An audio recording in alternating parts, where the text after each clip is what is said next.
अस्सलाम वालेकुम वरहमतुल्लाहि वबरकातुहू। शाबान नफली रोजों का पसंदीदा महीना है। कैसे? आइए अहादीसे मुबारका की रोशनी में देखते हैं। रमजानुल मुबारक के रोजे तो मुसलमानों पर फर्ज हैं।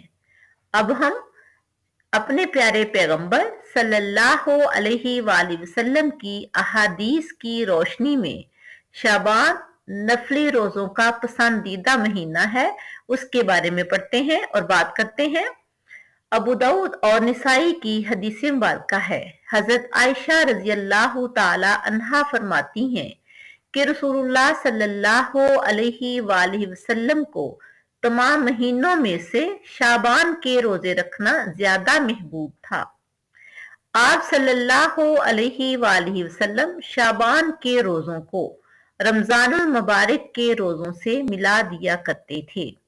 इसी तरह अबू दाऊद की हदीस मुबारका है। हजरत उम्मे सलमा रजी अल्लाह ताला अन्हा से रवायत है कि हुजूर अकरम सल्लल्लाहु अलैहि वसल्लम शाबान के अलावा साल में किसी महीने के पूरे रोजे नहीं रखते थे, यानी नफली रोजों की बात हो रही है। और आप सल्लल्लाहु अलैहि वसल्लम शाबान के रोजों को रमजान से मिला दिया करते थे। निसाई की एक हदीस मुबारका है।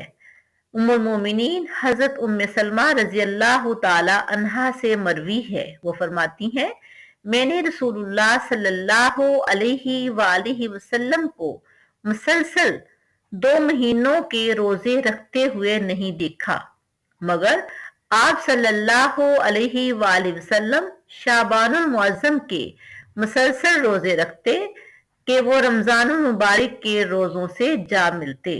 अल्लाह ताला से दुआ है, अल्लाह ताला हमें अपने प्यारे पैगंबर सल्लल्लाहु अलैहि वसल्लम की सुन्नत की पैरवी करने की तौफीक अता फरमाए और उसी तरह से शाबानुल मुअज्जम के रोजों का एहतमाम करने की तौफीक अता फरमाए, जैसा हमारे प्यारे पैगंबर सल्लल्लाहु अलैहि वसल्लम ने फरमाया है। आमीन। अल्लाह हाफिज।